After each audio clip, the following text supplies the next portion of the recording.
Prime minister, क्या कानून उस पर लागू नहीं होगा जो कह रहा है कि मस्जिद में घुस के मारूंगा? मुसलमानों के खिलाफ जो नफरत के मजाहरे किए जा रहे हैं, मैं बार बार कह रहा हूं, ये वही तारीख को दोहराई जा रही है जो हिटलर के जमाने में होती थी। ये नफरत जो मुसलमानों के खिलाफ पैदा कर दी गई है, अब कोई बोलने के लिए तैयार नहीं है। महाराष्ट्र में कोई सेकुलर पार्टी का लीडर उस जालिम के खिलाफ बोलने के लिए तैयार नहीं है जिसने हमारे आका मोहम्मद सल्लल्लाहु अलैहि वसल्लम के शान में गुस्ताखी करने की कोशिश की। और फिर कोई एक महाराष्ट्र में बोल रहा है कि मस्जिद में घुस के मारूंगा। सुनिए सुनिए, मस्जिद में घुस के मारूंगा। प्राइम मिनिस्टर, क्या कानून उस पर लागू नहीं होगा जो कह रहा है कि मस्जिद में घुस के मारूंगा? क्यों कह रहा है वो? क्योंकि जानता है कि मोदी इख्तिदार पर है, इसीलिए मस्जिद में घुस के मारूंगा।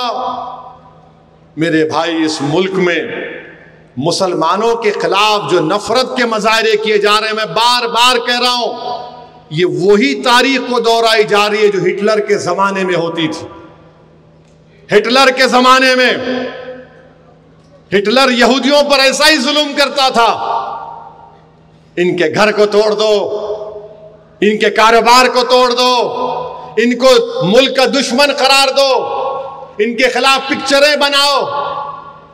अब तो जजेस भी बोलना शुरू कर दिए, लॉर्डशिप भी बोलना शुरू कर दिए। मेरे भाई, जागो, मुत्तहिद हो जाओ। ये नफरत जो मुसलमानों के खिलाफ पैदा कर दी गई है, अब कोई बोलने के लिए तैयार नहीं है।